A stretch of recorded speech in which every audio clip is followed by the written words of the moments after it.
कि 2017 से पहले ओवरब्रिज सिर्फ कागज पे ही था। अच्छा। मुझे अरेस्ट कर लिया गया, मेरे ऊपर एफआईआर दर्ज कर दिया गया। अच्छा।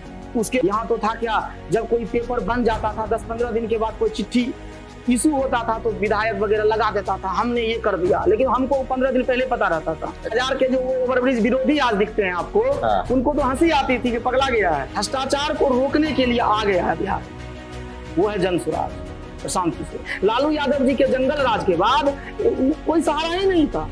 नगर निगम में क्या है कि कोई ऐसा योजना नहीं हम देख रहे, जैसे जल निकासी का काम होना चाहिए था। मतलब नगर निगम को अभी ये योजनाओं में लूट खसोट पकड़ धकड़। अब डॉक्टर अपने स्टूडेंट से दलाली करवाता है सदर अस्पताल में। सदर अस्पताल के अंदर से लाखों रुपया का मशीन गायब है जी। ये आप ऑन कैमरा बोल रहे हैं।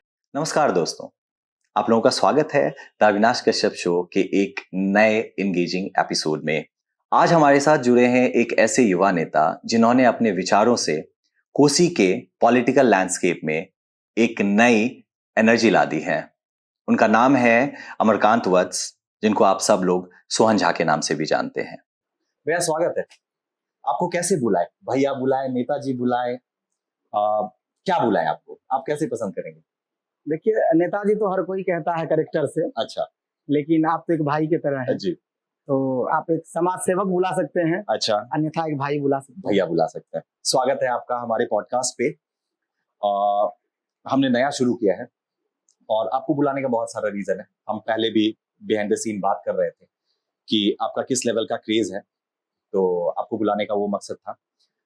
शुरू करते हैं, थोड़ा अपने बारे में, इंसेप्शन से, बचपन के बारे में थोड़ा बताइए कि कैसे आपका बचपन रहा, कैसा रहा। सबसे पहले तो हम आपका आभार व्यक्त करते हैं कि आपने हमें ये मौका दिया। बचपन बघवा, बख्तियारपुर प्रखंड के बघवा गांव में मेरा जन्म हुआ। लगभग जब 7 वर्ष के हुए, हम 2 भाई थे, मेरा एक भाई 2.5 साल का था, हम 7 वर्ष के थे और मेरी 5 बहन थी। 4 बहन हमसे बड़ी थी, 1 बहन हमसे छोटी थी। मेरे पिताजी शिक्षक थे, दादाजी भी शिक्षक थे। अचानक से मेरे पिताजी का देहांत हो गया। वो भाई में अकेले थे। उसके बाद थोड़ा याद है क्योंकि मुखाग्नि हम ही दिए थे, काफी लोग गोदी में लेके दिलवाया था। उसके बाद घर का हालात आज भी याद है कि वो गमगीन माहौल रहता था। तो हम अपने नौनी गांव चले गए। मेरा नौनी गांव बनगांव है, कारा प्रखंड में। तो वही हम, मेरी पढ़ाई लिखाई वही, एक ज्ञान भारती स्कूल था, सुरेश सर थे, उन्हीं के अंदर में मेरी पढ़ाई लिखाई हुई। 6 तक हम वहाँ पढ़े, फिर हॉस्टल में चले गए। बटराहा में एक हॉस्टल था, लिटिल फ्लावर स्कूल। फिर ये सिलसिला चलता रहा। मेरे अंदर था क्या बचपन से कि किसी का दुख नहीं देखा जाता था। जहां देखे किसी को जरूरत है, खड़े हो जाते थे। तो इसी तरह बचपना बीता और वही जरूरतमंदों का जरूरत बनते बनते आज यहाँ खड़े हैं। हो गया। तो पापा के जाने के बाद मम्मी का क्या रोल रहा आपकी लाइफ में? पापा के जाने के बाद मम्मी तो कोई खास पढ़ी लिखी नहीं थी, तो 2-3 साल लगा उनको 10th करवाया गया, क्योंकि घर का हालत बिगड़ जाता। दादाजी भी रिटायर होने वाले थे, तो मम्मी को अनुकंपा पर शिक्षिका बनाया। अच्छा। फिर मम्मी शिक्षिका बन गई, सबका पढ़ाई चलने लगा। बहन थी, धीरे धीरे एक एक कर सब बहन का शादी हुआ। तो इसी तरह से परिवार आगे बढ़ता गया। अच्छा, तो बेसिकली आप ये आपने 10th यहीं से किया? हाँ, से यहीं से किया। फिर और उसके बाद आप धीरे धीरे स्टूडेंट पॉलिटिक्स की ओर मुड़ने लगे? जी नहीं, मैं स्टूडेंट पॉलिटिक्स में कभी नहीं गया। अच्छा। हम जब यहाँ पढ़ाई करते थे तो हम लोग यहीं रहते थे, सारे दोस्त भी यहीं के थे, तो शहर में घूमते थे, रोज देखते थे शहर में वो जाम, वो ढाला।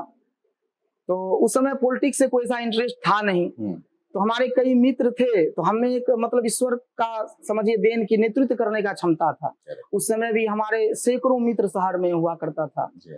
तो सबने एक बार ऐसे ही हम लोग बैठे हुए थे तो चर्चा किया कि यार जाम में परीक्षा छूट जाता है, एक कोई मर गया था वहाँ एम्बुलेंस में, उसकी चर्चाएं हुई। ये ओवरब्रिज वाले मामले को अच्छा। लेके। तो उन्होंने कहा क्यों नहीं आप इस पे कुछ कीजिए, जी। हम लोग आपके साथ हैं। हम बोले भाई क्या करें, हमको तो कुछ पता भी नहीं था कि करना क्या होता है। कौन सी ईयर का बात है, किस वर्ष? ये 2017 की बात है। 17, ओके। हमको तो कुछ पता ही नहीं था कि मतलब हम करेंगे क्या। तो बोला एक पत्रकार को हम लोग जानते हैं, उससे मिला गया। तो उनके पास गए, उनसे मिले, तो उन्होंने बताया कि आप एक जगह कुछ लड़कों को इकट्ठा कर लीजिए। हमने किया। बोले आप जो समस्या देख रहे हैं शहर में उसको बताइए। हमने बताया, तो वो अगले दिन पेपर में छपा और उन्होंने हमें बताया कि अब आपको धरना देना है। बोले धरना क्या होता है? ये पत्रकार महोदय ने? हाँ। बोले धरना क्या होता है? तो बोले धरना ये होता है कि आप इसी तरह सब युवक को लेके आपको स्टेडियम चलना है, उससे पहले एक आवेदन एसडीओ आवास में देना है, वहां से आपको आदेश मिल जाएगा, फिर वहां आप बैठेंगे, यही सब बातों को रखेंगे, फिर एक ज्ञापन बनेगा, उस ज्ञापन को आपको जिलाधिकारी महोदय को देना है। तो वो बताते गए और हम आंदोलन करना सीखते चले गए। अच्छा। फिर लोगों का मतलब शहर भर के, जिले भर के लोगों का वाहवाही मिलने लगा कि भाई कोई तो आया। उस समय अरुण यादव जी विधायक थे। भाई कोई तो आया जो आवाज उठा रहा है, क्योंकि कोई ओवरब्रिज को उस समय कोई बड़ा मुद्दा नहीं था। इसको कोई जानता नहीं था, ओवरब्रिज के मुद्दे को कोई नहीं जानता था। इसको हमने इस तरह बना दिया कि आज ओवरब्रिज एक ब्रांड बन चुका है। करेक्ट। और इसको ब्रांड हम सब युवाओं ने मिलकर बना दिया। आज ये ओवरब्रिज वर्तमान नेताओं का कैरियर खत्म कर देगा अगर ये नहीं बनाते। हम इस मुकाम पर ओवरब्रिज को ला दिए हैं। करेक्ट जी। तो जनतांत्रिक विकास पार्टी का जन्म उधर से ही हुआ या नहीं? उसका क्या था? देखिए, जनतांत्रिक विकास पार्टी से मेरा कोई खास रिश्ता नहीं था। क्या 2020 में सब युवाओं का कहना था कि आपको चुनाव लड़ना है। ओके। तो भाई चुनाव लड़ना है तो कैसे लड़े? पैसा भी नहीं है, कुछ भी नहीं है। तो सब बोला पैसा चंदा कर लेंगे।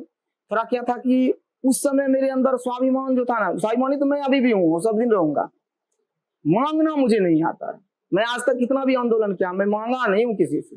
अच्छा। भले ही मैं घर से मांग के, माँ से मांग के आंदोलन करता रहा, लेकिन हम आज तक किसी से मांग नहीं पाया। मांगना चाहिए, ये गलत बात नहीं है। हम लड़ तो समाज के लिए ही रहे हैं ना, लेकिन हम किसी से मांग नहीं पाए।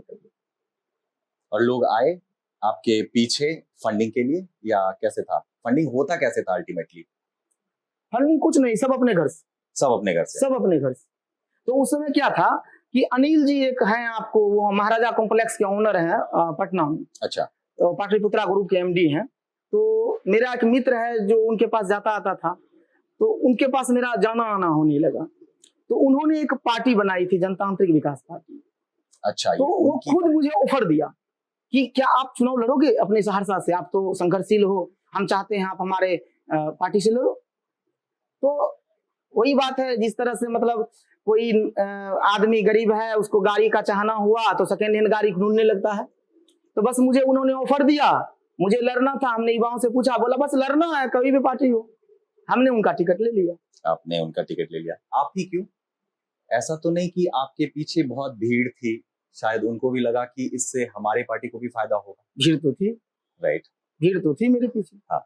मेरे साथ बहुत सारे युवा थे, भीड़ तो थी। हाँ। अगर हम उस बार चुनाव और दम से लड़ते, हम कभी बूथ कमेटी नहीं बनाए। हमने कभी बूथ कमेटी बनाने का मेरे पास वो था ही नहीं। हमने बूथ कमेटी नहीं बनाया, फिर भी मुझे कम से कम उतना वोट आया। यहाँ 50 लाख खर्चा करने वाले व्यक्ति का क्या हाल हुआ होता है। आपको करीब 900 समथिंग वोट। हाँ। उसमें थोड़ा सा पीछे चलते हैं। हाँ। आपको इतना यूथ का सपोर्ट कैसे था? I mean, आप अपने ग्रुप के लीड, एक होता है, हमने जो देखा है कि ग्रुप का लीडर वही होता है जिसका थोड़ा डर भी होता है। ये आप मानते हैं कि सबके पीछे नहीं रहते हैं युवक? यूथ जो है वो सबके पीछे नहीं जाते हैं, वो कुछ देख के जाते हैं। आप बोल रहे हो आपके पास पैसा भी नहीं था उतना, आप घर से भी उतने मजबूत नहीं थे जितना एक बड़े बड़े नेताओं को होना चाहिए था। तो कहीं ना कहीं क्या एक ऐसा था कि भैया के साथ पीछे चलने पे थोड़ा सिक्योरिटी भी है, और अगर भैया जीतते हैं तो फिर ये भी रहेगा कि अपने भैया हैं वो जीते।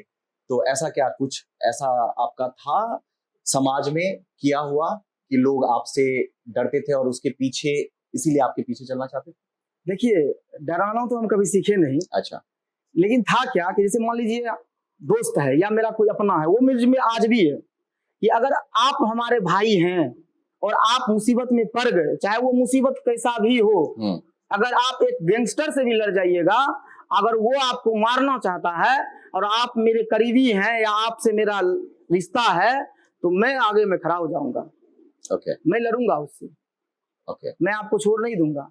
तो ये जो मेरे अंदर था, हम हर किसी के मुसीबत में खड़ा हो जाते थे, चाहे रात के 2 बजे हो, चाहे कभी भी हो, कैसा भी मुसीबत हो, मेरा दोस्त सही है तो हम उसके सामने खड़े हैं। तो बस सबको लगता था कि मेरे साथ अगर सोहन है तो हम जीत जाएंगे। हाँ, सिक्योर, मतलब हम सिक्योर है, हमारा एक सच्चा मित्र है। तो इसीलिए मेरे साथ इतना युवा था। और इस वजह से भी आप कहीं ना कहीं बहुत सारे केसेस में भी फंस गए। हाँ, वजह तो यही था। आप अपनी वजह से नहीं, हम मेरे अंदर में आज लोग हमको लगभग 12-15 साल से लोग जान रहे हैं, देख रहे हैं कि कभी लोग नहीं देखे होंगे कि सोहन में कोई भी गलत भावना, गलत सोच, गलत आवाज, कहीं कुछ नहीं। अगर आज हम थोड़ा सा भी मतलब थोड़ा सा हम भ्रष्टाचार में लिप्त होते तो मेरे पास इतना युवा था कि बड़े बड़े नेताओं का मुझे ऑफर आता था कि आप मेरे साथ हो लो, मैं सब कुछ दूंगा, टेंडर करो, जितना टेंडर करना है करो। अभी भी आता है? अभी भी आता है। अच्छा, अभी भी आता है। बड़े बड़े प्रतिनिधि सब मुझे बुलाते थे, अरे यार तुमको जिला परिषद में बना दूंगा, मैं खर्चा भी मैं दूंगा, चुनाव भी तुम लड़ लेना। लेकिन हमने कभी नहीं। खर्चे का तो आपको जरूरत है नहीं। आपके इलेक्शन कमीशन का जब डेटा हम निकाल रहे थे तो आपने अपना कुल एसेट दिखाया 1.25 करोड़, 1 करोड़ 25 लाख।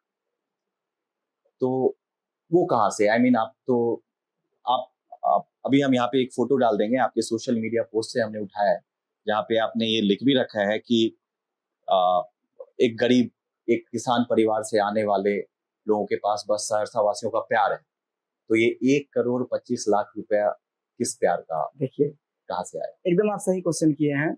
और ये भी सत्य है कि मैं आर्थिक रूप से सबल नहीं हूँ।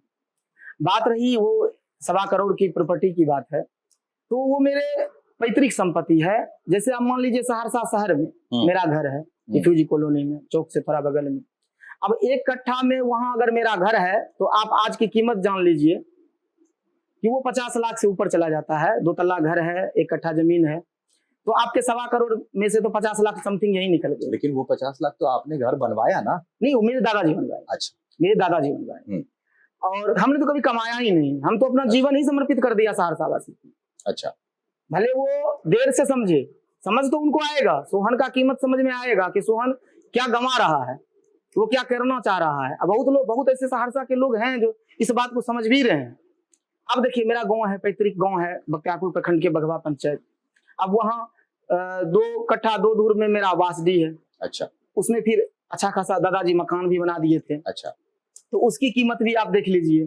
फिर आपको कुछ खेत वगैरह भी है। तो यही उन्हीं सब का कीमत इतना है। बाकी आप ये देखिएगा कि मेरा कोई व्यवसाय है, मुझे कहीं से आमदनी आ रही है, नहीं, हमने कभी सोचा ही नहीं। हमने कभी सामाजिक काम से खुद को अलग किया ही नहीं। मेरी माँ कभी कभी कहती है, दूसरों को कहती है कि इसको देखिए, अपने घर का एक जमीन का रसीद नहीं कटा पाता है, न जाने ये रोज कितनों का मदद करके रसीद कटवाता है। ये हाल है मेरा। करेक्ट। ऐसा कोई जब आप शुरू से ही पॉलिटिक्स में आए, मतलब वो एक्टिव पॉलिटिक्स नहीं था, लेकिन आप इनडायरेक्टली जब पॉलिटिक्स में घुसे तो शुरू से ही आपका तो ये हमेशा रहता था कि आपको दूसरे के लिए खड़ा होना है। तो कोई एक ऐसा इंसिडेंट आप बताएंगे, जैसे आपने अभी बताया कि आंटी जी बोलती हैं कि इसको सबके लिए टाइम है, अपने जमीन रसीद के लिए टाइम नहीं है। तो आपको ऐसा कोई एक ऐसा मोमेंट लगा जिस टाइम आपको ये लगा था कि नहीं, घर पे भी ध्यान देना बहुत इंपॉर्टेंट है, और घर जो है अगर वो हमको सपोर्ट नहीं है तो हमको किसी का सपोर्ट नहीं है, ऐसा कोई मोमेंट? देखिए, ऐसा मोमेंट तो कभी नहीं आया जब से हम पॉलिटिक्स में आए हैं जी। क्योंकि है क्या, मेरी माँ और मेरी पत्नी और मेरी माँ हमेशा हमको हिम्मत देती है। जब भी हम चुनाव लड़े, लॉस में गए, तो माँ और पत्नी दोनों बोलती है कि हिम्मत नहीं हारना है, लगे रहो। पत्नी बोलती है आप लगे रहिए, हिम्मत नहीं हारना है, आप बनोगे, आप सत्य के राह पे हो, आप बनोगे, लगे रहने से जी होता है। अच्छा। और मुझे सबसे बड़ा प्लस पॉइंट क्या मिला कि माँ नौकरी में थी, अभी रिटायर की है 31 दिसंबर को। तो मेरा जो बेटा है दोनों, उसको पढ़ाने का या घर में खाने का या कपड़ा का, इसका मुझे कभी भी वजन नहीं मेरे ऊपर आया कि हमको कहाँ से लाके देना है, क्या करना है। तो हम फ्री हो गए और पॉलिटिक्स करने में। बस हम पॉलिटिक्स के लिए संसाधन कहीं कहीं से जुटाने में उतना नहीं जुटा पा रहे हैं जितना हमको आज संसाधन होना चाहिए।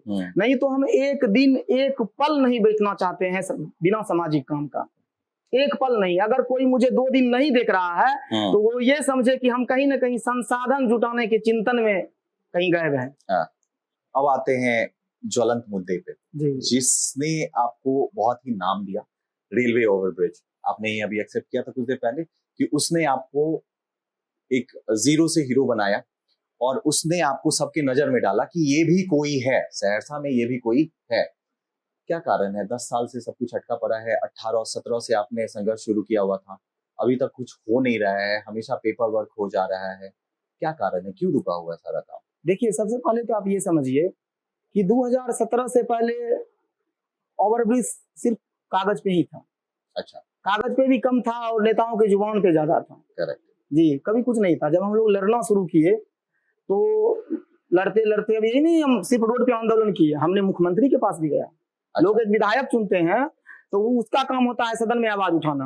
हम डायरेक्ट एक मुख्यमंत्री के पास जाकर के वहां उनको आवेदन दे करके उनसे रिक्वेस्ट किया कि सर प्लीज, सहरसा बहुत त्रस्त है। और नीतीश कुमार जी को हम 2 बार रिक्वेस्ट। अच्छा। तो उस समय में एक बार जब हम अनशन पे थे तो नितिन गडकरी जी मधेपुरा आए थे, हम लगभग 7 दिन से हम अनशन पे थे। अच्छा। तो उन्होंने केंद्र के तरफ से जो है राशि आवंटित कर दिया ओवरब्रिज के लिए। अच्छा जी, रेलवे एनओसी नहीं दे रहा था, हम रेल पटरी पे जाकर के हजारों लड़का के साथ बैठ गए, सारे रेल को बंद कर दिए, मुझे अरेस्ट कर लिया गया, मेरे ऊपर FIR दर्ज कर दिया गया। अच्छा। उसके बाद रेलवे पे दबाव बना, उन्होंने एनओसी दे दिया। अच्छा। तो केंद्र सरकार का झंझट खत्म, राशि भी दे दिया, एनओसी भी दे दिया। अच्छा। हम लोग के आंदोलन से। उसके बाद आए राज्य में, तो उस समय आपको पुल निर्माण निगम में MD थे जो अपने सहरसा के ही थे। अच्छा। उनसे हम मिले तो उन्होंने बताया कि सोहन जी, आपका तो हम बहुत आभार व्यक्त करते हैं, आप जैसा युवक सहरसा का बेटा है, हम भी इसमें आपको साथ देना चाहते हैं और हम पहले से भी लगे हुए हैं। उन्होंने सारा पेपर ऊपर दिखाया। उन्होंने इसको वित्त विभाग से राशि आवंटित कराने में उनका बहुत बड़ा योगदान है। अच्छा जी, उन्होंने करवाया राशि आवंटित, मुझे खबर भी दिया आज कहाँ है, आज कहाँ है। यहाँ तो था क्या, जब कोई पेपर बन जाता था 10-15 दिन के बाद कोई चिट्ठी इशू होता था तो विधायक वगैरह लगा देता था, हमने ये कर दिया, लेकिन हमको 15 दिन पहले पता रहता था। अच्छा। हमने सोशल मीडिया पे कई बार ऐसा वीडियो भी लगाया है कि पुल निर्माण निगम के MD से हम बात कर रहे हैं और बता रहा है कि अरे आपके विधायक सबको पता चलेगा तो देखिएगा कैसे क्रेडिट लेने लगेगा। तो जी तो उस समय पथ निर्माण मंत्री थे नितिन नवीन जी। हमने उनके आवास पर लगातार 3 दिन गया, 2 दिन मुलाकात नहीं हुई, तीसरे दिन हम सुबह 6 बजे पहुंच गए। आज भी मेरे फोटो है मेरा सोशल मीडिया पे, पेपर में छपा था।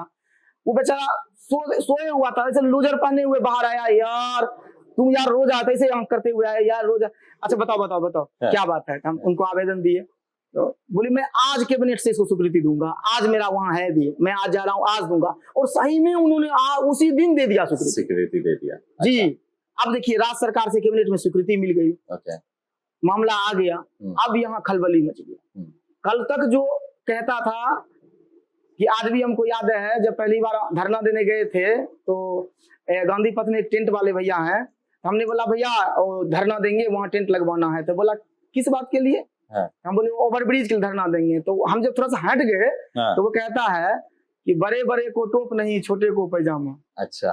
और बाजार के जो वो ओवरब्रिज विरोधी आज दिखते हैं आपको, उनको तो हंसी आती थी कि पगला गया है, ये ओवरब्रिज कभी बनेगा। और जब ये मामला खत्म होने पे आया, सबके पैरों तले जमीन खिसक गया। अच्छा भैया, सब धर लिया, विधायक सांसद को बचा लीजिए, अब क्या होगा हमारा। अब भैया विधायक को डर, विधायक को इस बात का डर कि हम ओवरब्रिज के पक्ष में बोलते हैं तो बनिया समाज का वोट हमको न खिसक जाए। अच्छा हाँ।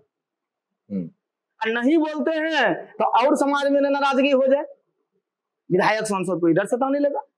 अच्छा, अब वो ना उसको निगलते बन रहा था ना उगलते बन रहा था। अभी देख लीजिए आप, इसका नमूना हम दे देते हैं, उदाहरण कैसे ये बात सत्य है।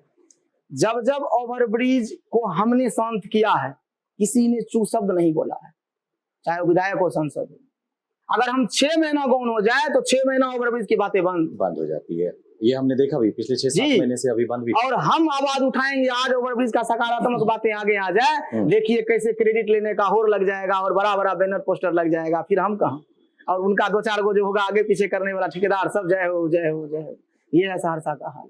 दुख होता है जब लोग आपका किया हुआ चीज है, ये जनता भी जानती है, सब जानते हैं ये आपका किया हुआ चीज है, दुख होता है लोग आके क्रेडिट खाते हैं क्योंकि वो एक्टिव पॉलिटिक्स में है, आप नहीं हो, लोग जानते हैं लेकिन वो तो दिखाते हैं, दुख होता है? नहीं, हमको इसलिए दुख नहीं होता है कि हम क्या बोले अभी आपको कि ईश्वर की कृपा है। ये अटल बिहारी वाजपेयी जी प्रधानमंत्री थे और इस देश के एक दिग्गज नेता थे, डॉक्टर अब्दुल कलाम, अटल बिहारी वाजपेयी, किनको किनको याद है? एग्जैक्टली। कितने साल हुए उनको गए हुए, तो हमको क्या कोई याद रखेगा? कि मुझे इस बात की जरा भी चिंता नहीं है, बस मैं ये समझता हूं कि मेरा सहरसा जाम मुक्त शहर हो, मेरा सहरसा एकदम से सुंदर सा शहर हो, और वो बेहतर स्वास्थ्य व्यवस्था हो, बेहतर शिक्षा व्यवस्था हो, मेरा सहरसा बिहार का सबसे समृद्ध जिला। बस हम इस सपना लेकर के चलते जा रहे हैं। मेरा जीवन खत्म हो गया तो कोई दूसरा सुहाना आ जाएगा, नहीं तो मेरे रहते सब कुछ हो जाएगा। अच्छा, फिर से वापस आते हैं, फंडिंग आ गया था, सब कुछ आ गया था, फिर क्या रोक रहा है इस ओवरब्रिज को? ये अभी बीच में मुद्दा उठा, अभी हम देख भी रहे हैं कि लाइट ओवरब्रिज बन रहा है, तो जब पूरा फंडिंग आ गया, सब कुछ आ गया, कौन है वो रोक रहे हैं? जो कौन है जो उसको रोक रहा है पीछे से? देखिए अभी मामला टेंडर में था, हाँ। टेंडर भी हुआ तो सिंगल टेंडर डला, तो पहली बार टेंडर डलता है सिंगल तो खत्म हो जाता है, टेंडर रद्द हो जाता है, लेकिन दूसरी बार डला था। अच्छा। तो वो एक्सेप्ट भी होना जरूरी था। तो उन्होंने 45% मतलब आगे करके टेंडर भरा है। अच्छा। तो इस पे विचार विमर्श भी हुआ और आगे विचार विमर्श चल भी रहा है। अब इसमें थोड़ा सा बाधक है, आपको वो भी बता देते हैं, और हम बहुत जल्द इस पे जो है मेरा प्रतिक्रिया भी आने वाला है। मैं आमरण अनशन पे बैठने वाला हूं। आप यहाँ पे भी दे सकते प्रतिक्रिया। जी नहीं, मैं वही बता रहा हूँ ना, मैं आमरण अनशन पे बैठने वाला हूँ। अच्छा जी, बहुत जल्दी, ये हो सकता है 10-15 दिन के अंदर मैं आमरण अनशन, मैं इसलिए बैठने वाला हूँ कि मैं यहाँ के नेताओं को तो नहीं जगाना चाहता, क्योंकि ये जगने वाले नहीं, मरा हुआ है। ये किस नेता का बात कर रहे हैं आप? विधायक सर मरा हुआ है। ये लोग नेता है ही नहीं। नेता कौन होता है? नेता मतलब होता है जनता के हक अधिकार के लिए जनता का मन जीत कर बनने वाला प्रतिनिधि नेता होता है। ये लोग तो बिजनेस कर रहा है, उधर ऊपर में पार्टी बिजनेस कर रही है, नीचे में ये नेता सब बिजनेसमैन है। बस जो जितना फंडिंग देगा उसको टिकट मिलेगा। जनता के साथ भी बिजनेस हो रहा है, ऊपर भी बिजनेस हो रहा है। अच्छा, जनता को जाति के आधार पर, धर्म के आधार पर उलझाए हुआ है। यहाँ देखिए कहीं ना कहीं अगर आप गलत, ओवरब्रिज को ही ले लीजिए, अगर आप गलत मानिएगा तो हम तो यहाँ की जनता को भी गलत मानते हैं। कहिए क्यों? उन्होंने आज देखिए, अभी सोशल मीडिया पे आप सैकड़ों पोस्ट देखिएगा, हर एक दिन होता है कि हर बार विधायक सांसद ओवरब्रिज को मुद्दा बनाकर चुनाव जीतता है, हर बार ठग लेता है। अरे भैया, आप कब दिए हैं ओवरब्रिज निर्माण के लिए वोट? हमको दिखा तो दीजिए। ऑप्शन क्या है जनता के पास? है ऑप्शन? ऑप्शन कैसे नहीं है? क्या? देखिए, लोकतंत्र में आपको सबसे पहला ऑप्शन दिया नोटा, लेकिन उस समय आप डरने लगते हैं कि भैया हम भाजपा के वोटर हैं, अगर नोटा दबा देंगे आरजेडी जीत जाएगा, हम आरजेडी के वोटर हैं, नोटा दबा देंगे भाजपा जीत जाएगा। अरे नहीं भैया, आप उसको हराने, उसको जिताने में क्यों लगे हैं? खुद को तो जिताइए, खुद को जिताइए। या सोहन झा है ना आपके सामने में, ये लड़का तो एक गरीब घर का है, ये तो मर रहा है, लड़ रहा है। अगर भ्रष्टाचार करना होता तो ये सोहन झा भी कहीं दलाली कर रहा होता, किसी बड़े पार्टी के बैनर के नीचे का दलाली कर रहा होता, किसी थाना में, किसी अनुमंडल में, किसी ब्लॉक में। आप जाइए ना, आजकल नेतागिरी का मतलब क्या होता है? नेतागिरी का मतलब सिर्फ और सिर्फ बच रह गया है पैसा उगाही। हमको आज भी याद है कि हम सहरसा बंद कराए थे, सहरसा बंद करा के जब वापस घर जा रहे थे, खत्म हो गया था बंदी, तो हमें एक नेता पूछा रास्ते में, सोहन जी गजब का एक्टिंग है आपके अंदर में।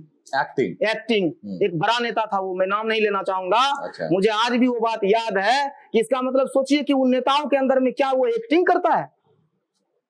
मैंने आम इंसानों के भावना से आप खेलते हैं, आप उसको एक्टिंग कहते हैं।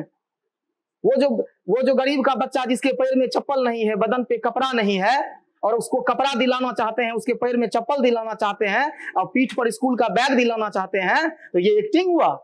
इसका मतलब आप लोग एक्टिंग करके नेता बनिएगा तो क्या कीजिएगा समाज के साथ? एक्टिंग ही में कीजिएगा, वही चल रहा है। वही चल रहा है। वही तो फिर से वो लाइट ओवर ब्रिज के बारे में क्या बोलेंगे? ये भी भ्रष्टाचार के ये चढ़ गया। देखिए लाइट ओवरब्रिज की आप बात लाए, आपको हम बताते हैं, हमारे एक डीएम साहब थे चले गए। हाँ। उस समय ओवरब्रिज निर्माण का आंदोलन मेरा पीक पे था। हाँ। तो सांसद साहब विचार विमर्श के, भाई माहौल को शांत नहीं किया। हाँ, लोकसभा चुनाव भी होने वाला था सर। सांसद साहब का विचार था क्या किया जाए, क्या किया जाए। 20 के आसपास की बात है? नहीं, ये 20 के बाद की बात है, 20 से आगे की बात है। अच्छा। ओ डीएम साहब अभी कहीं आसपास में ही है, मधुबनी में कहीं गोरे से हैं, नई उम्र के थे। कौशल कुमार मिश्रा जी नहीं, शर्मा जी थे, कोई शर्मा जी, आनंद शर्मा। आनंद शर्मा जी, ये बड़ी बड़ी तेज तरार से डीएम हो। अच्छा। हाँ, अच्छे व्यक्ति भी नहीं थे, हम ये कह रहे हैं, जनता के हित के व्यक्ति नहीं थे। उन्होंने ही ये किया लाइट ओवर ब्रिज। अच्छा, ताकि जनता समझे ओवर ब्रिज। अरे भैया, उस लाइट ओवर ब्रिज पे आप क्या कर लीजिएगा, आप जहां से चढ़िएगा उससे पहले से जाम लगी होती है, correct, हाँ। और जहां उतरिएगा ना उसके बाद जाम लगी होती है। क्या कर लीजिएगा लाइट ओवर? वो ऑप्शन है ही नहीं। इस पे मैं आने वाला था अभी भैया, वो ऑप्शन है ही नहीं। लाइट ओवर कहते हैं, वो लाइट ओवर ब्रिज के बदला में आप जंक्शन में सटा करके कहीं लोगों को उस पार इस पार जाने का बना देते। करेक्ट, वो काम है। लोग वहां भी जाम लगा रहे हैं, झूठे मूठ का ब्रिज के ढाला के आगे में भी आप झूठे वहां जाम लगा रहे हैं। और अब बताइए ना, हमारा पेशेंट आएगा एम्बुलेंस से, वो लाइट ओवर ब्रिज में क्या करेगा? वो लाइट ओवर ब्रिज से एम्बुलेंस चढ़ जाएगा? हमारी वहां समस्या क्या है? हमारी समस्या है प्रशासन की। लूट हो जाती है, घटनाएं हो जाती है, प्रशासन इस पार से उस पार नहीं जा पाता है। एम्बुलेंस आता है, मरीज, अभी भी हाल में नवट्टा की एक बेटी मर गई उसमें फंस के। हमारा एम्बुलेंस निकल जाएगा उस लाइट ओवर ब्रिज से? क्यों उल्लू बना रहे हो भाई सहरसा की जनता को? और ये ओवरब्रिज नहीं बनने के पीछे लोग बोल रहे हैं कि ये जो व्यापारी वर्ग है, इनका कहीं ना कहीं हस्तक्षेप रहा है। मैं इस बात को नहीं मानता। अच्छा। वर्ग नहीं है इसमें। अच्छा। व्यापारी वर्ग नहीं है। व्यापारी वर्ग तो हम घूमते हैं तो हमको कपड़ा पट्टी में, डीबी रोड में बहुत सारे ऐसे हैं, हमको शाबाशी देते हैं, सम्मान करते हैं, कहते हैं सोहन जी आप मर्द हैं, आप एक अच्छा काम कर रहे हैं। भैया सहरसा बन जाएगा। ये 2-4 लोग हैं। आप अभी एक बहुत चर्चित पत्रिका है इंडिया टुडे, उसमें छपा था मेरे बारे में, उसमें आर्टिकल, उसमें पढ़िए तो उसमें देखिए बाजाबते फोटो दिया है विरोधी का। अच्छा। ओवरब्रिज विरोधी का फोटो दिया, जैसे मेरा फोटो दिया है। मुझे नाम ठीक से याद नहीं है, आप देख लीजिएगा उस पर। कोई सांसद है? नहीं, कोई व्यवसायी भाई हैं हमारे। अच्छा। डीबी रोड के, और उनका तस्वीर दिया है। वो एक नेतृत्व कर रहे हैं, वो ओवरब्रिज मतलब शहर बचाओ। हाँ, तो ओवरब्रिज मत बनाओ। हाँ, अच्छा, शहर बचाओ। तो कहीं ना कहीं तो व्यापारी, वो भी तो एक व्यापारी है। नहीं, एक है ना, एक है, वो समाज नहीं है, उससे समाज नहीं है। उनके पीछे तो आपने बोला ना वो नेतृत्व कर रहे, तो उनके पीछे कौन? नहीं, उनके पीछे वो 5-7 आदमी है। अच्छा। अब बोले नहीं, आजकल क्या हो गया है? आजकल हो गया है ट्रेंड नेतागिरी में, भाड़े पे लोग लाना, सब कुछ भाड़ा पे होता है,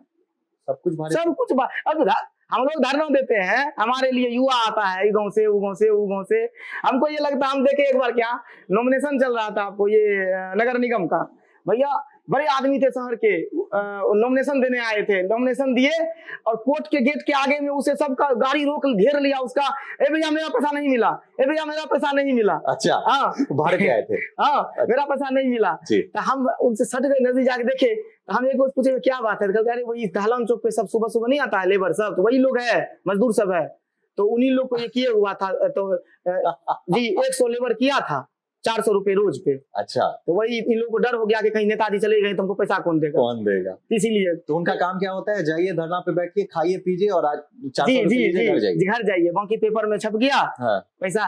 तो ये हाल है मतलब नेतागिरी का। तो भैया यहाँ हो गया है पूर्ण रूप से व्यवसाय, राजनीति मतलब व्यवसाय।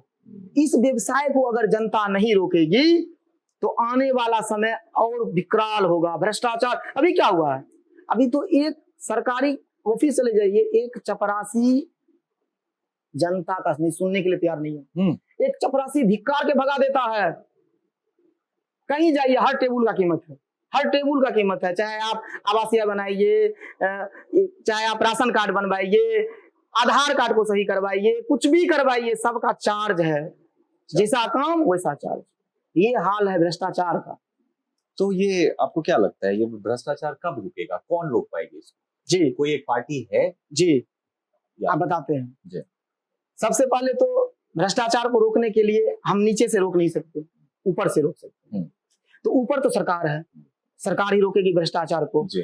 तो वर्तमान जो सरकार है 20 साल से, भ्रष्टाचार को बढ़ावा तो इन्हीं ने दिया, इनसे तो रुकेगा नहीं, क्योंकि इनका तो ये प्री प्लानिंग भ्रष्टाचार है। तो भ्रष्टाचार को रोकने के लिए आ गया है बिहार में, वो है जन स्वराज, प्रशांत किशोर।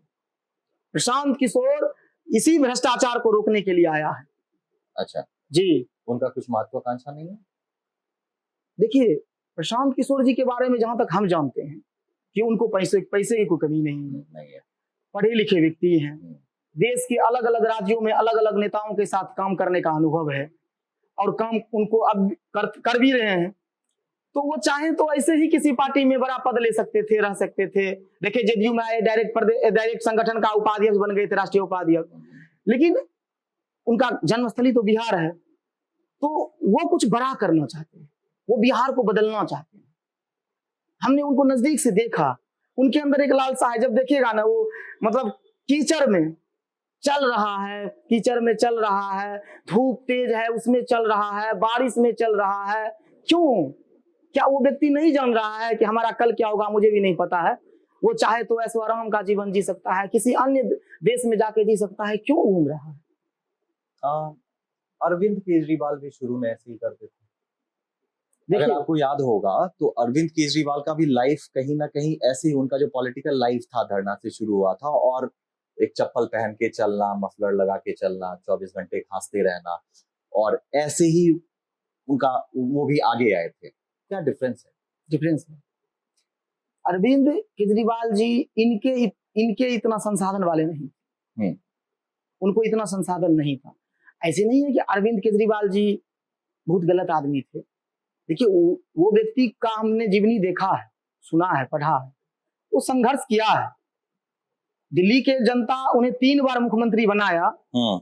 देखिए आने वाले समय में वो क्या है अलग बात है, लेकिन उस समय वो सही थे। तो जनता को भी तो 5 साल के ही लिए मौका दिया जाता। जनता के पास तो अधिकार है लोकतंत्र में, आप किसी को भी चुन रहे, 20-20 साल तक चुन रहे हैं एक आदमी को, 5 साल चुनिए ना। आज देखिए बिहार में 400 का पेंशन 1100 हो गया, बिजली 125 यूनिट फ्री हो गया। भैया ये 20 साल में क्यों नहीं हुआ? जरा दिमाग पे जोर डालिए, क्यों नहीं हुआ? आज क्यों हो रहा है? क्योंकि पहले था कि वो लोग जनता को समझता था कि या तो ये राजद के साथ जाएगा और नहीं तो मेरे साथ जाएगा। अब कंपटीटर बढ़ा, तो देख लीजिए। तो यही तो प्रशांत किशोर जी कह रहे हैं कि भैया आप किसी के पीछे मत जाओ, आप ये दिखाओ कि आप नहीं तो वो सही, और देखो आपका विकास होगा, इस राज्य का विकास होगा। जनतांत्रिक विकास पार्टी, फिर आपने आप भी ज्वाइन किया, फिर आप जन स्वराज में आए। तीनों की आइडियोलॉजी में मतलब कुछ सिमिलैरिटी है? ये तीनों का आइडियोलॉजी कितना डिफरेंट है? ये जनतांत्रिक विकास पार्टी तो सिर्फ पेपर पे था। अच्छा, उसका कोई संगठन कोई कुछ नहीं था, बस चुनाव लड़ने के लिए। हम वो चुनाव जिस दिन खत्म हुआ पार्टी भी खत्म। मेरा वो पार्टी आज भी बनी हुई रखी हुई है, उसमें कोई काम कभी नहीं सुना हूँ। अच्छा, बात रहा आम आदमी पार्टी का, तो उस समय हम संघर्ष कर रहे थे, किसी पार्टी में जाने की मेरी इच्छा नहीं थी उस समय में। तो एक संजीव झा जी हैं, बुरारी विधानसभा दिल्ली के विधायक हैं, तो सहरसा आए हुए थे। तो उन्होंने हमसे संपर्क किया, सिर्फ मिलने की इच्छा जाहिर की। तो हम उनसे मिलने पहुंचे। जब हम वहां उनसे मिलते हैं तो वो मतलब एक पर्चा भर लिए, वहां जितने भी लोग थे वो कहने लगे कि हाँ भैया क्रांतिकारी है, ये आ जाएगा वो। तो उस समय बिहार में तो कोई था और था नहीं, ये सब पार्टी मुझे अच्छा नहीं लग रहा था, ये सब व्यवसायी था। तो उस समय मुझे लगा कि शायद ठीक है, जो हो रहा है ठीक है, आम आदमी पार्टी भी एक अलग है, अलग विचारधारा है, विकास की बातें करती है, जनता के हित में बातें करती है। तो हमने आम आदमी पार्टी को ज्वाइन किया। एक बार जब वहाँ बिहार में उनका कार्यक्रम चल रहा था तो सहरसा में हमने एक कार्यक्रम भी रखा। उसके बाद फिर कोई भी कार्यक्रम होना बंद हो गया। अब हम ऊपर बात करते थे तो कहते थे कि अभी बिहार में मतलब केजरीवाल जी की कोई सी मंशा नहीं है, 5-10 साल लगेगी जाएगी। तो भैया हमारा साइड बिजनेस नहीं है राजनीति, हम अपने समाज के लिए कुछ करने आए हैं, हम दौड़ लगा रहे हैं। हम 10 साल 15 साल हमारा मंशा नहीं है कि हम बिजनेस करेंगे और हमको विधायक सांसद आप बना दीजिएगा, नहीं। तब तक आए प्रशांत किशोर जी का जन स्वराज अभियान, और बिल्कुल सटीक था वो अभियान। एकदम से जो जिसकी लड़ाई हम लड़ते आ रहे थे, उस लड़ाई से एकदम मिल रहा था उनका अभियान। अच्छा। और वो हमारे संपर्क में भी आए, उनके कई लोग संपर्क में आए, थोड़ा सोचे विचारे, अच्छा लगा। क्योंकि तो पहले ये भी देखे कि भाई बिहार में कई पार्टी बनती है, बिगड़ती है, क्या सत्य है, क्या होगा। प्रशांत किशोर जी से पहले से अवगत थे, लग रहा था कि नहीं व्यक्ति कुछ करेगा, उनसे मिले, उनसे मिलकर उनकी बातों को सुने, तो लगा कि नहीं, हम जैसे युवक को अगर कोई आगे बढ़ाएगा और मौका देगा अपने समाज के लिए कुछ करने का, तो यही व्यक्ति है। हमने उनका हाथ पकड़ लिया।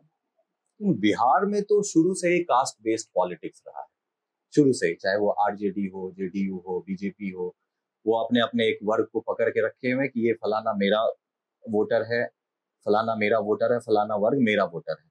तो जनसुराज इसको कैसे तोड़ पाएगी? आई मीन कैसे घुसेंगे? आपको लगता है कि जो मुद्दा आप लोग उठा रहे हो बिहार में लोग समझने के लिए वो तैयार है? हाँ, ये भूल है लोगों की, जो बिहार में जाति फैक्टर है, ये भूल है। कैसे? केंद्र की जब चुनाव आती है तो कैसे मोदी जी 38-39 सीट जीत के जाते हैं? किस जात पे? मोदी जी का कौन सा जात है यहाँ पे? मोदी जी का मुद्दा पे जीत के जाते हैं ना। Correct. ऐसा चुनाव बिहार में भी इससे पहले कई बार हुआ है। मुद्दा पे राजनीति होती है, सरकार पलटते समय नहीं लगती है। वो सेंटर है। नीतीश कुमार जी का जाति कितना है इस बिहार में? 1.5-2%। अच्छा, कैसे 20 साल से मुख्यमंत्री बने हुए हैं? मुद्दे को लेकर शुरू में जो 5 साल काम किए थे और उसी मुद्दे को उसी के ऊपर अभी तक चल रहा है। निश्चित तौर पे कई वर्ग हैं जो उन्हें विकास के नाम पर वोट दिया, क्योंकि लालू यादव जी के जंगल राज के बाद कोई सहारा ही नहीं था, बिहार को बचाने का। अब न जनसुराज आई है, तो अब लोग जनसुराज आई। अभी आप देख लीजिए, आप किसी गांव चले जाइए, किसी मोहल्ले चले जाइए, जनसुराज की देखिए हर जगह चर्चा हो रही है।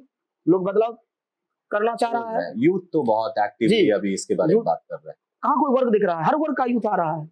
हम देखिए, जनता को जातिवाद में धकेलने का प्रयास किया जाता है, ऐसा नहीं किया नहीं जाता है, किया जाता है।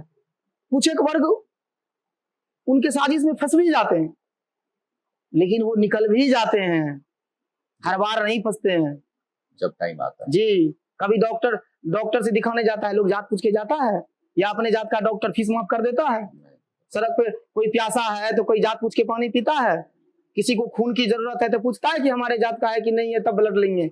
उस वक्त भैया कोई हो चलेगा, हिंदू मुस्लिम सब खत्म हो जाता है। करेक्ट है? तो जरूरत में सब, चुनाव में जात। चेहरा कौन है जनसुराज की तरफ से सहरसा के लिए एमएलए का? देखिए, चेहरा कौन है ये तो प्रशांत किशोर जी तय करेंगे, जनता तय करेगी। हम तो सिर्फ इतना कह सकते हैं, जब तक जिंदा हैं, जितना अच्छा मौका मिलते जाएगा, मैं सहरसा को आगे बढ़ाता जाऊंगा। आप अपने आप को कहाँ देखते हो? आपको लगता है कि आप उस लायक हो कि आपको वो टिकट दिया जाए और आप उसके बाद उनके मतलब प्रशांत किशोर जी के महत्वाकांक्षाओं पे या उनके इस पे उम्मीदों पे आप खड़े उतर पाओगे? हाँ, अगर प्रशांत किशोर जी हम पे फेथ करते हैं तो मैं तो उसी लिए बना ही हूँ। देखिए, ऐसी बात नहीं है कि वो टिकट नहीं भी देंगे ना, वो टिकट नहीं भी देंगे तो मैं प्रशांत किशोर जी की विचारधारा के साथ रहूंगा। उनका जो झंडा उठाया हूँ, वो झंडा हाथ में मेरा रहेगा, और एकदम से मैं प्रशांत किशोर जी को अपना नेता मान लिया। मैं इससे पहले कभी किसी को नेता नहीं माना था। अच्छा। कभी किसी को नहीं। मैं प्रशांत किशोर जी को अपना नेता मान लिया। वो उस व्यक्ति में कुछ तो है। लोग दूर से कुछ लोग निगेटिव बोल दे, नजदीक तो जाके देखे, उस व्यक्ति में कुछ है और वो कुछ करेगा।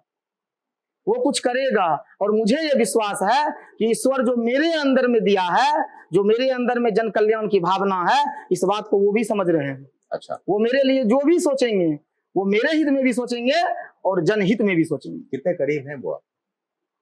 अच्छा, हमको मानते हैं। हाँ, मानते हैं जी।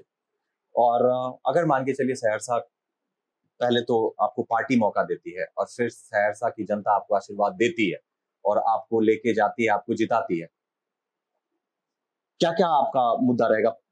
मतलब पॉइंट में 5 पॉइंट आप हमको दीजिए जो आपके दिमाग में चल रहा है कि पहला ये चीज होगा जो मैं चेंज करूंगा या इस पे काम करूंगा। देखिए, सबसे पहले तो मेरा काम होगा भ्रष्टाचार। मैं ईमानदार, तुम ईमानदार रहो। जितना पदाधिकारी है, मैं ईमानदार, तुम ईमानदार। भैया हम तो ईमानदार है ना, तुम कैसे बेईमानी करोगे। सबसे पहला लक्ष्य होगा, अगर मैं प्रतिनिधि बनता हूं, जनता का आशीर्वाद मिलता है, तो एक भी ऑफिस में भ्रष्टाचार नहीं, घूस नहीं, भ्रष्टाचार नहीं।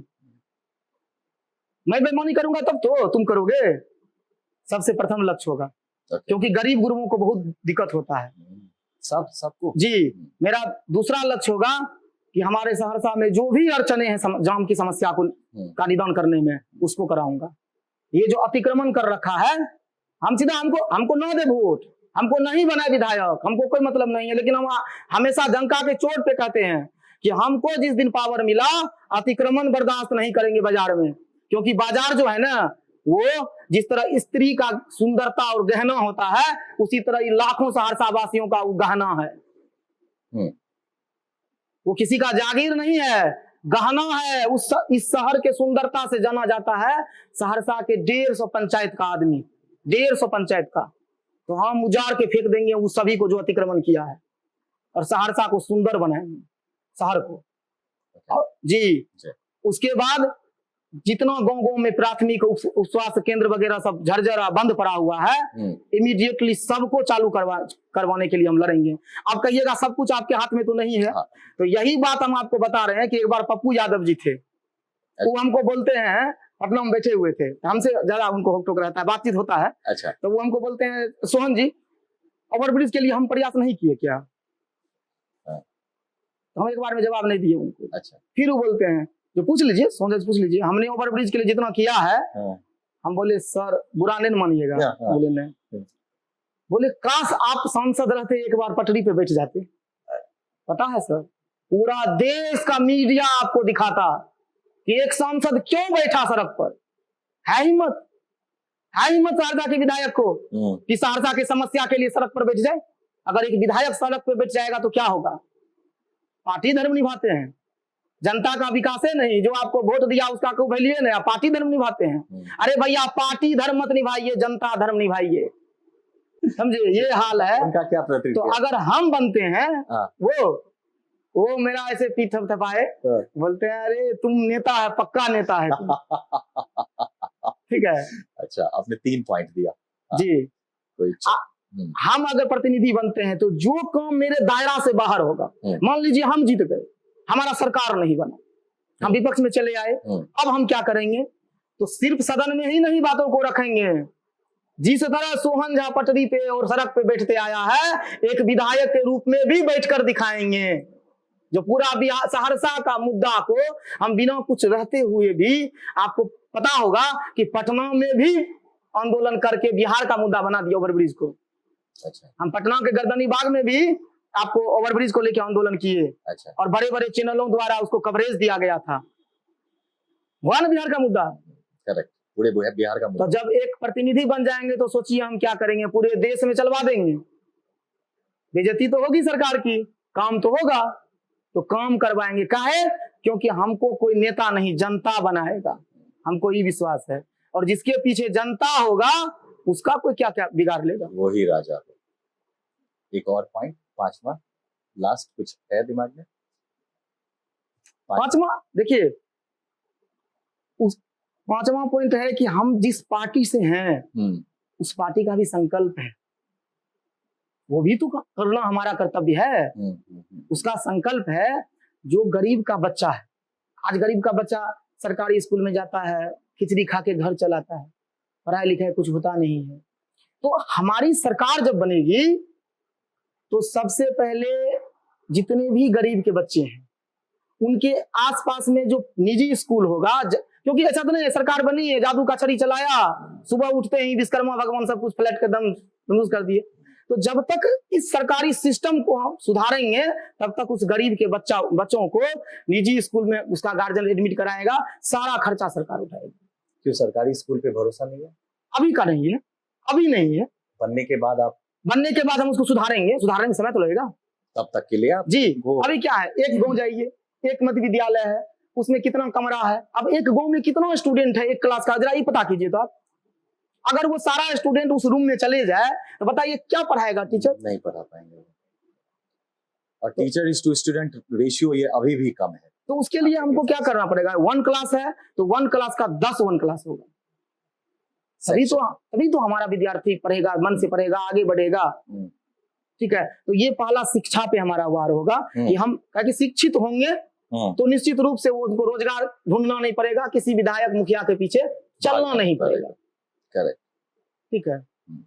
बाकी हमारे जनसुराज पार्टी का तो 5 वादे हैं, तो कहिएगा तो हम वो भी रख देंगे। हाँ, बताइए। तो उसमें दूसरा वादा है कि 2000 रुपया 60 वर्ष से अधिक उम्र के महिलाएं एवं पुरुष को मिलेगा, सबको 2000 रुपया मिलेगा, रेस्पेक्टिव ऑफ उनका क्या स्टेटस है, मतलब फाइनेंशियल स्टेटस क्या है, सबको मिलेगा वृद्धा पेंशन। अच्छा, वृद्धा पेंशन जी। उनका सबसे बड़ा वादा है कि आज हमारे बिहार से बुद्धि का पलायन हो रहा है, बिल्कुल रोजगार का पलायन हो रहा है। रोज लाखों युवा हर घर से निकलकर दिल्ली, पंजाब, हरियाणा, गुजरात 8-10 हजार 12 हजार की नौकरी के लिए जा रहा है। कोरोना काल में हम लोग क्या गज्जन साहा हमारा भाई बंधु सब वहां से कैसे धकेल के बाहर निकाल रहा था, यहाँ उसकी पत्नी मां रो रही थी, वहां वो रास्ता में भटक रहा था। तो सरकार बनते ही पलायन को रोकने का काम किया जाएगा। 1 साल के अंदर प्रखंड स्तर पर रोजगार की व्यवस्था होगी और सारा खाका तैयार है प्रशांत किशोर जी के पास, कहाँ क्या करना है। क्या थोड़ा सा बताएंगे उसके बारे में, क्योंकि मुझे लगता है कि पलायन रोकने के लिए आपको जॉब देना पड़ेगा, जॉब क्रिएट करना पड़ेगा, और सरकारी जॉब ही सिर्फ ऑप्शन नहीं है। तो क्या है, कुछ बताना चाहेंगे आप? अब देखिए है क्या, जैसे मान लीजिए हमारा ये क्षेत्र है, बाढ़ग्रस्त क्षेत्र है जी। तो बाढ़ग्रस्त क्षेत्र जहां तक है वहां मक्का बहुत पैमाने पे होता है। बाढ़ हटा मक्का हुआ, वो मक्का क्या होता है, यहाँ सस्ता रेट में लोग लेके पूर्णिया, गुलाब बाग या बंगाल चला जाता है, उससे कई सारी चीजें बनती है। तो वो सारा फैक्ट्री यहाँ लगा दिया जाएगा। अच्छा, यही यहाँ मक्का का भी कीमत बढ़ जाएगा, उत्पाद भी होगी। जैसे मखाना होता है, हम यहाँ मखाना उपजाते हैं, सस्ते में निकल जाता है। अब वहां पे देखिए यूपी सब में देखिए वो मखाना का क्या कीमत है, हम उसको यहीं पे बनाएंगे।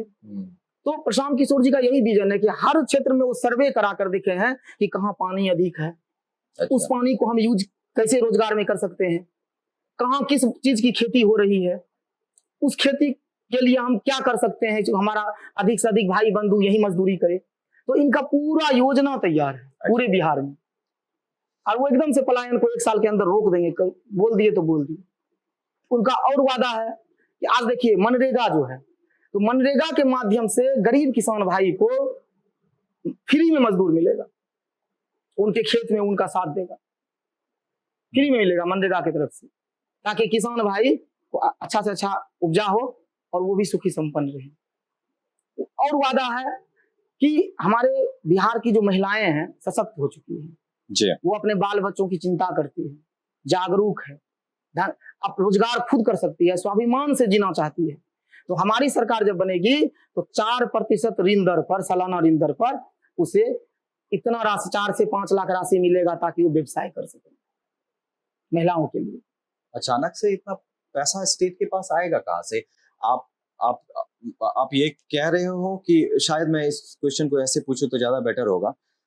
ये जो लिकर बैन है, अभी जो दारू बैन है, इसकी वजह से तो बहुत ज्यादा फाइनेंशियल लॉस है पूरे स्टेट को।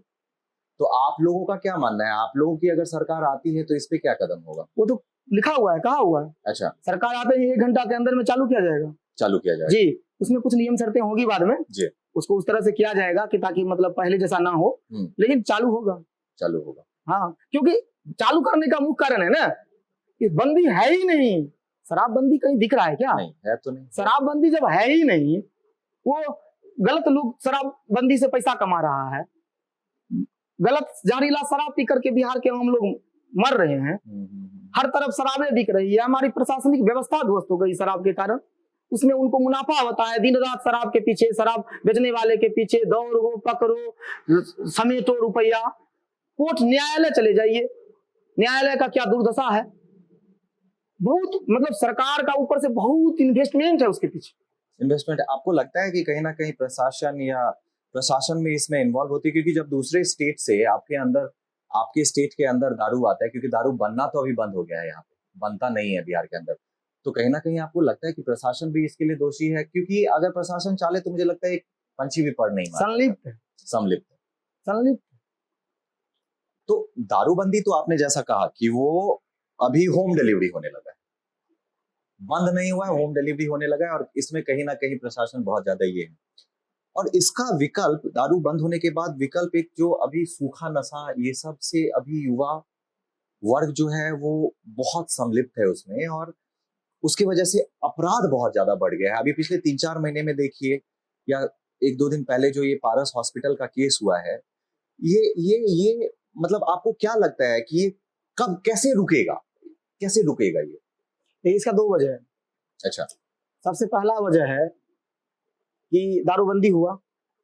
दारूबंदी होने के बाद जो थोड़ा भी नशा करना चाहता था, वो हर कोई उतना कीमत अदा नहीं कर पाता। अगर दारू तो मिल रहा है, सब जानता है, गली गली मिल रहा है, होम डिलीवरी हो रहा है, लेकिन कीमत अदा नहीं कर पाता है। तो वो छोटा मोटा कम कीमत का नशा, सूखा नशा करने लगा।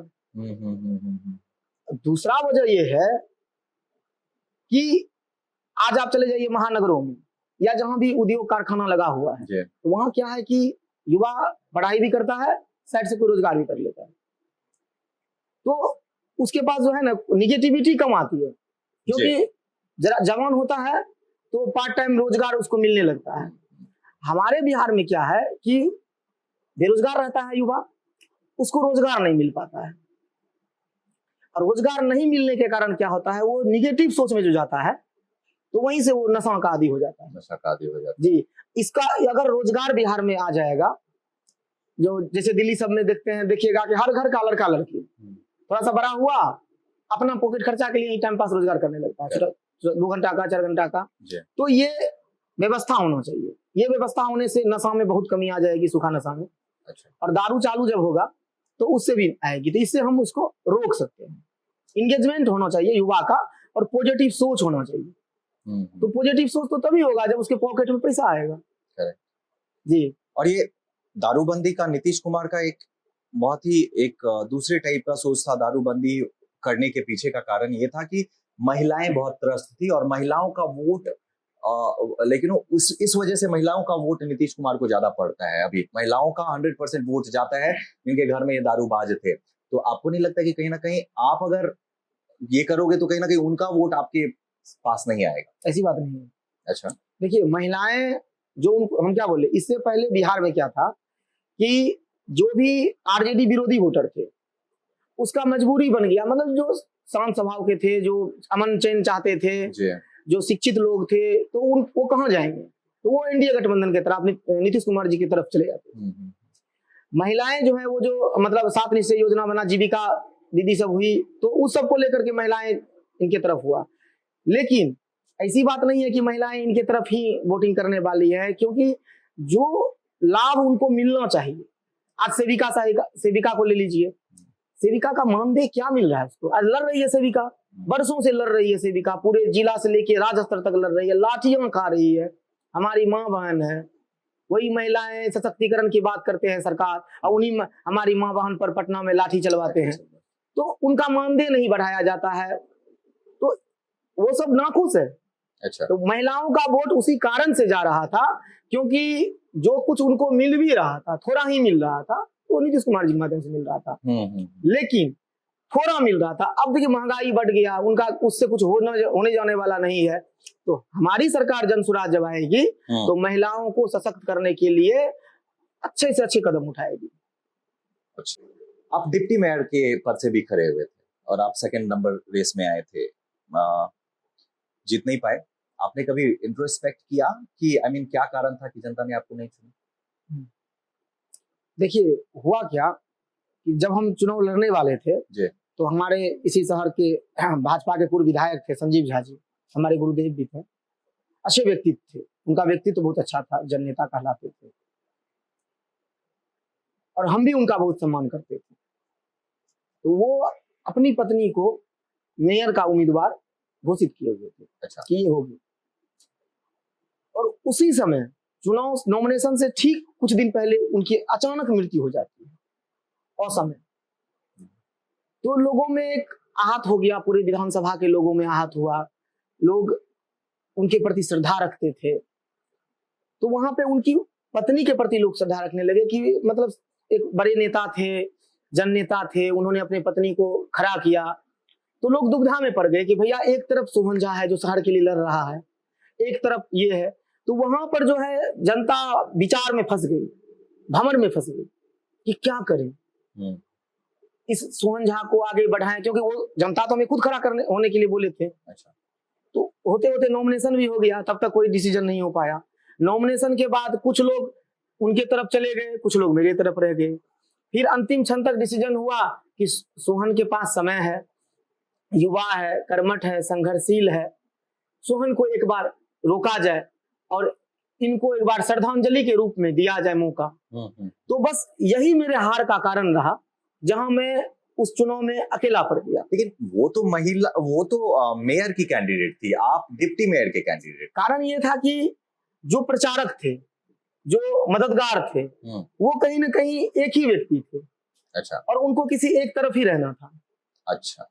तो वो एक तरफ हो लिए, तो मेरे तरफ हुआ क्या कि आपको हर तरफ से, मतलब जो तन मन धन से वो वादा किए थे, तो वो सब एकत्रित होकर हमको भी समझाए कि सोहन जी आपके साथ तो हम लोग हैं, भविष्य हमारा आप ही हैं।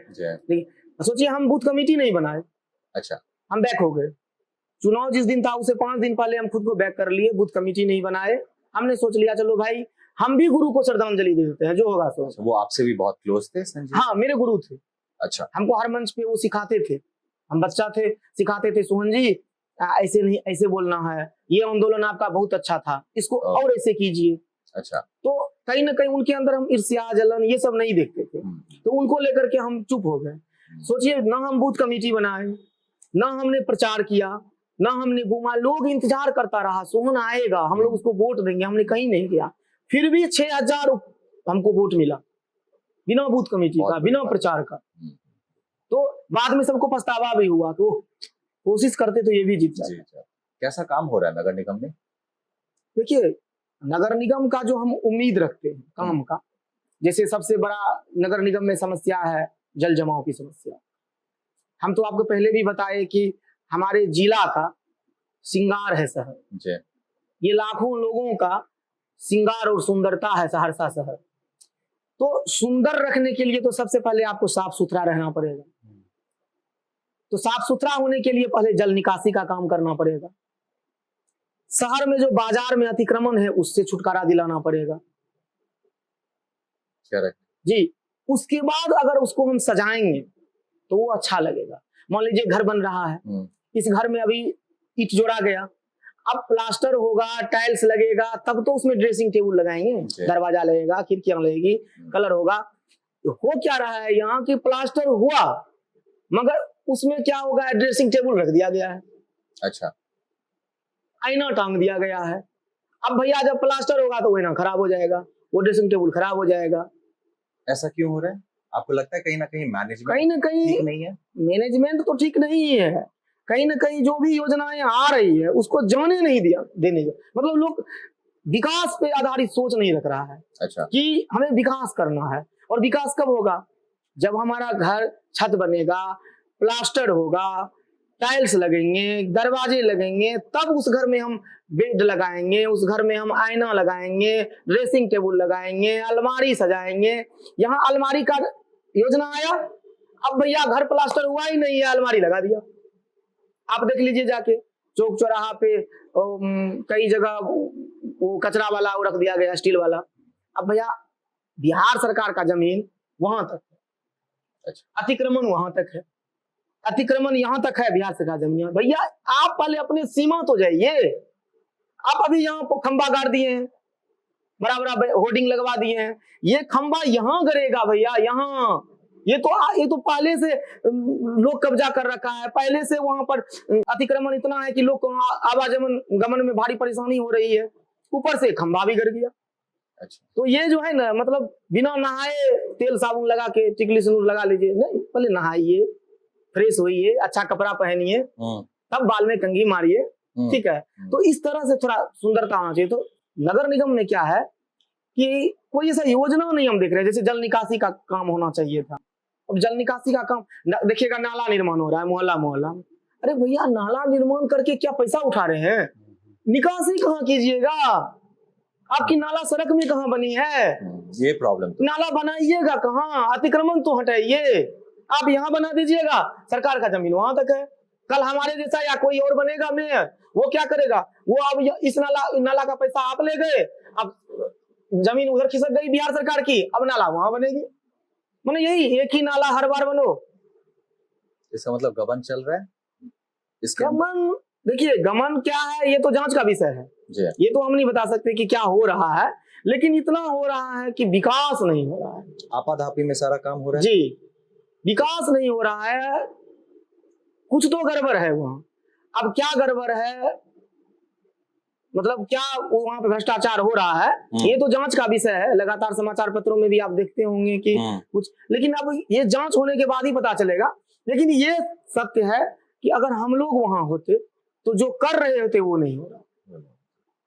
अब देखिए होता क्या है कि मान लीजिए लोग हमको प्रतिनिधि बना दिए, हम विधायक बन गए। अब हम विधायक बन गए तो अभी जो भी विधायक है वर्तमान में, वो हम थोड़ा देर के मान लीजिए वो अच्छे नहीं, वो कर्मठ नहीं है, उन्होंने लूट लिया, उन्होंने काम नहीं किया। हम जो जीते तो हम क्या करेंगे, हम उनके नाकामयाबी को दिखाएंगे या हम अपना काम करेंगे जिस प्लान को लेके आए हैं। तो ये जो आजकल के प्रतिनिधि होते हैं जो नाकामयाबी को दिखा दिखा के प्रतिनिधि बन जाते हैं, और प्रतिनिधि बनने के बाद अगला को फंसाने में लगे रहते हैं कि उन्होंने यहां भी लूट किया, उन्होंने वहां भी लूट किया। अरे भैया वो गलत था, तभी तो आपको चुना, और यही चल रहा है अभी। वो गलत था, आपको चुना। अब आप अच्छे व्यक्ति हैं तो आप अच्छा कर दीजिए, छोड़िए ना वो क्या किया, वो जो किया वो भोग लेगा। कुछ कुछ तो नोटेड काम हुआ है सहरसा में म्यूनिसिपैलिटी के साइड से। हमने देखा जैसे आपने कचरे वाले इसका बात किया, वैसे तो घर घर से जो कचरा उठाने का बात होता है उसमें मैक्सिमम टाइम ये लोग जो उसके जो एम्प्लॉइज हैं वो इस पे ही रहते हैं, मतलब काम नहीं करते हैं क्योंकि उनका कुछ सैलरी हड़ताल पे जी, वो सैलरी का इशू है, कुछ ऐसा इशू है। लेकिन कुछ कुछ काम तो हुआ है, पहले से बेटर हुआ है, आपको लगता है कुछ? हम तो आपको एक चीज बताए अभी कि ड्रेसिंग टेबल लगा, हम कहाँ करे नहीं लगा। अच्छा। आईना लगा, लेकिन अभी प्लास्टर तो होने दीजिए। अच्छा, थोड़ा टाइल्स तो लगने दीजिए भैया, फिर प्लास्टर कीजिएगा तो वो ड्रेसिंग टेबल खराब हो जाएगा, वो आईना टूट जाएगा, उस पे सीमेंट का धब्बा पड़ेगा। रुकिए, टेंडर कहीं नहीं जा रहा है, पहले शहर को अतिक्रमण मुक्त तो कराइए, चौड़ीकरण तो कराइए, जल निकासी का व्यवस्था तो कीजिए।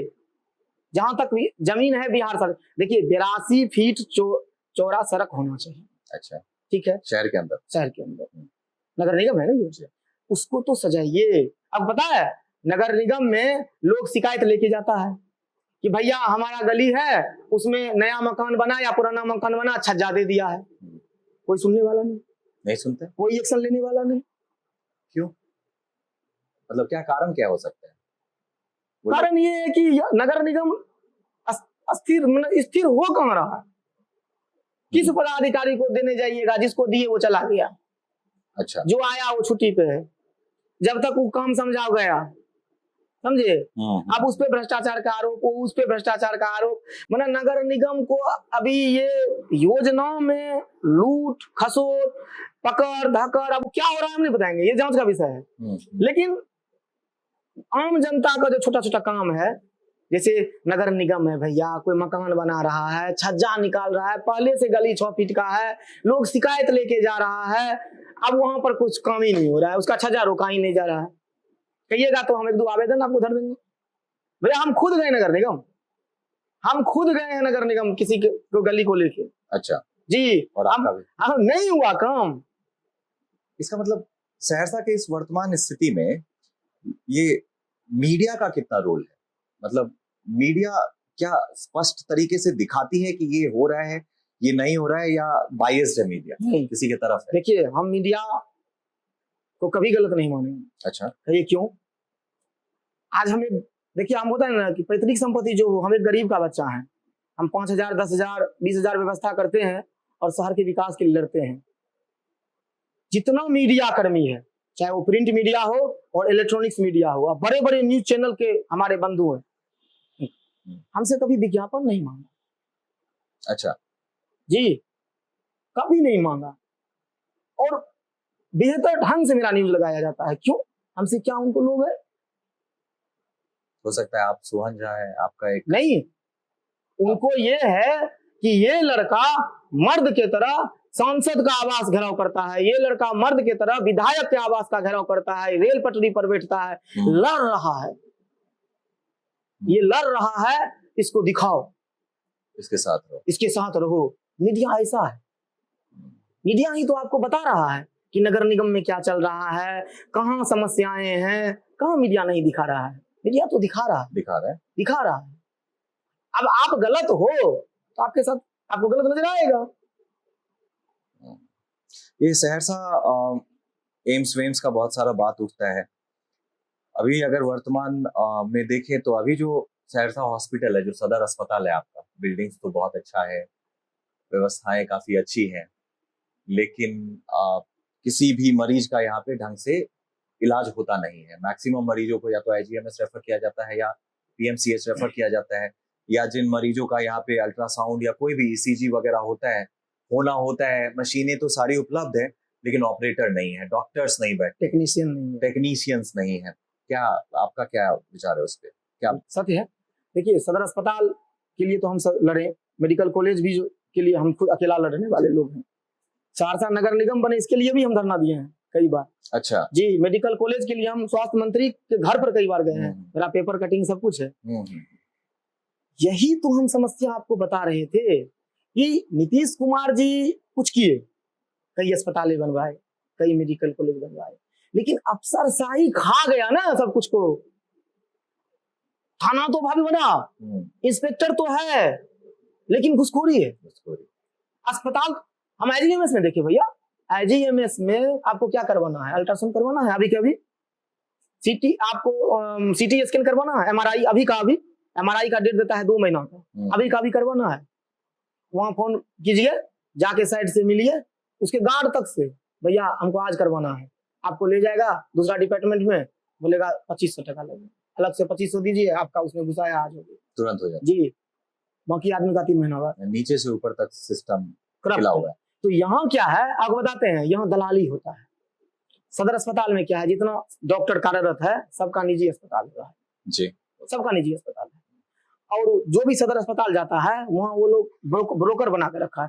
अब आपको हम बता देते हैं, 2-3 महीना पहले की बात है, वो पैरा मेडिकल में कुछ विद्यार्थी पढ़ते हैं, तो एक गरीब था, रिफ्यूजी कॉलोनी का ही था, पेशेंट था, उनसे भी कहिएगा मिलवा देंगे आपको। बूढ़ी माँ का कमर का हड्डी टूट गया था, आया था तो इलाज करा रहा था, हमको फोन किया कि भैया यहाँ कुछ हो नहीं रहा है, हमको बोल रहा है गंजला चौक मिशन को लेके आइए।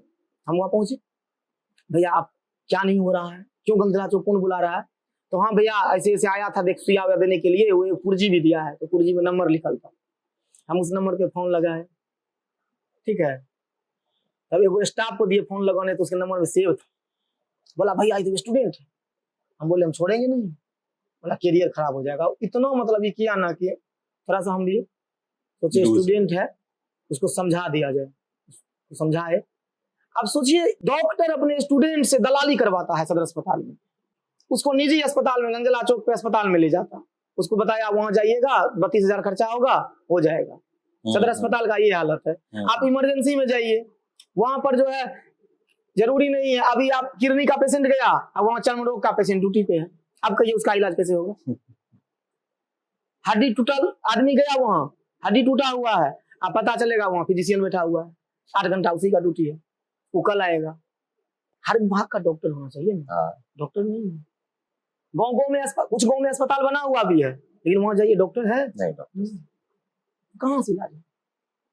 एम्बुलेंस चल रहा है, जाइए 10-10 एम्बुलेंस चल रहा है, बड़ी बड़ी मशीनें लगी हुई हैं, बहुत महंगा एम्बुलेंस है, यूजिंग हो रहा है, सब भ्रष्टाचार के इसमें घुसा हुआ है। पता है अभी सदर अस्पताल की आपको जानकारी एक है? सदर अस्पताल में किस तरह से भ्रष्टाचार हुआ है, अभी वहाँ पेपर में भी निकला था हाल ही में। अच्छा जी, अवैध निकासी हुआ सदर अस्पताल से, अवैध निकासी। और इतना ही नहीं बता रहे हैं, आपको गुप्त सूचना दे रहे हैं सदर अस्पताल की, आप अंदरूनी रूप से पता कीजिए, सदर अस्पताल के अंदर से लाखों रुपया का मशीन गायब है जी। ये आप ऑन कैमरा बोल रहे हैं जी। लाखों रुपया का ये एक गुप्त खबर है, इस पे अगर जांच बैठा जाए, उस पे उसका मतलब क्या बोलते हैं आरटीआई लगाया जाए, तो हम बोलते हैं उसका खबर आ जाएगा कि उस सदर अस्पताल के अंदर से बड़ी बड़ी मशीनें गायब है। कर कौन रहे? उसका कर्मचारी सारे इन्वॉल्व है, मैनेजर इन्वॉल्व होगा। और कौन इन्वॉल्व होता है? सिविल सर्जन हेड होते हैं वहाँ के। सिविल सर्जन, आप पता इस पे थोड़ा सा भी निगाह, अगर हम क्या बोल रहे हैं, हम इससे पहले सोशल मीडिया पे लिखे भी थे कि सही से जांच किया जाए, ये खबर अंदरूनी है और ये खबर पक्की हो सकती है, जांच तो किया जाए। जांच का ये विषय जी, हम उसी कर्मचारी से सुने हैं और ये सही पक्की खबर है, जांच का विषय है, जांच तो किया जाए। ठीक है, अब थोड़ा सा टॉपिक चेंज करते हैं। आप शुरू से ही बहुत ज्यादा सोशल वर्क में रहे हैं, ये ऐसा आप भी कहते हो, और हमने भी जितना रिसर्च किया था आपके बारे में, मुझे लगता है कि आप उन दिनों से सोशल वर्क, जैसे बाढ़ पीड़ितों का ध्यान रखना, चाहे किसी को शहर में ब्लड की जरूरत है, तो आप उस समय से करते आ रहे हो। आजकल तो होड़ लग गया, बहुत सारे लोग हैं और लोगों के पास बहुत दिमाग आ गया कि ये करना चाहिए, आप उस टाइम से करते आ रहे हो।